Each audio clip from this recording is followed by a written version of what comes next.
মানে এইখন নদীতে আমি শৈশৱ পাৰ কৰিছোঁ। এইখন নদীত খেলি পেলাই আমি কৈশোৰ পাৰ কৰিছোঁ। এই নদীখনৰ এই কদৰ্যময় ৰূপটো আগতে নাছিলে আমি যেতিয়া সৰু আছিলোঁ।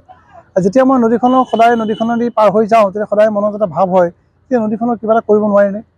বহুত মানুহে মোৰ নিচিনাকৈ ভাবে আৰু এই কদৰ্যময় ৰূপটোত মানে মেক্সিমাম যোৰহাটবাসী সকলো যোৰহাটবাসীৰে মনত কষ্ট দিয়ে এই ইয়াৰ কদৰ্যময় ৰূপটোৱে। সেইটো কথা ভাবি পেলাই আমি কি কৰিলোঁ, মই এটা মোৰ সাহস বুলিয়ে ক'ব লাগিব, এটা সাহস কৰিব বিচাৰিলোঁ। যিহেতু মোৰ হাতত আমাৰ প্ৰায় ৩০০জন আমাৰ চিভিল ডিফেন্সৰ কেডাৰ আছে, যিসকল সম্পূৰ্ণভাৱে প্ৰশিক্ষণপ্ৰাপ্ত। তেওঁলোকক লৈ আমি এতিয়া ইতিমধ্যে ৪০জনীয়া এটা টীম গঠন কৰিছোঁ। আমাৰ চিভিল ডিফেন্সৰ ৱাৰ্ডেনসকলো আছে, চিফ ৱাৰ্ডেন আছে। গোটেইখিনি বহি পেলাই আমি এটা ডিচিশ্যন ল'লোঁ। আমি DC ছাৰক সেই কথাটো ক'লোঁ। আৰু আমাৰ আটাইতকৈ মানে পজিটিভ কথাটো হ'ল যে আমাৰ আজিৰ তাৰিখত যিজন আয়ুক্ত আমাৰ মাজত আছে সেইজন আটাইতকৈ পজিটিভ মানুহ। আৰু তেখেতে একে উশাহে ক'লে যে খুব সুন্দৰ কাম, আপুনি পদক্ষেপ ল'ব বিচাৰিছে, আপুনি আগবাঢ়ক। ঠিক সেইদৰে বিধায়ক মহোদয়েও আমাক পজিটিভ চাইন দিলে, পজিটিভ কথা ক'লে। গতিকে আমি লগে লগে আৰম্ভ কৰিলোঁ। ভাবিলোঁ আমি 10 দিনীয়া এটা প্ৰথম পৰ্যায়ত কাৰ্যসূচী লৈছোঁ। আমি ইয়াৰ পৰা পূজাদেৱী ঘাটৰ পৰা বগদৈত আমাৰ যিখন ব্ৰিজ আছে এটি ৰোডত তালৈকে হ'ব।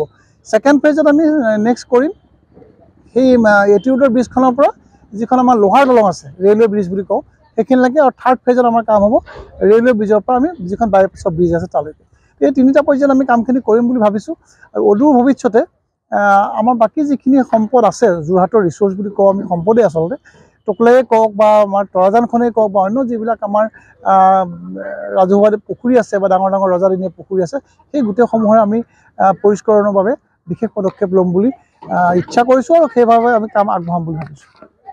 এই বাৰ্তা দিম যে তেখেতসকল আহি এইখন চাওক যে আগৰ কি কদৰ্যময় ৰূপ আছিলে আৰু এতিয়া কেনেকৈ আমাৰ ভলণ্টিয়াৰসকলে কাম কৰি চাফা কৰিলে।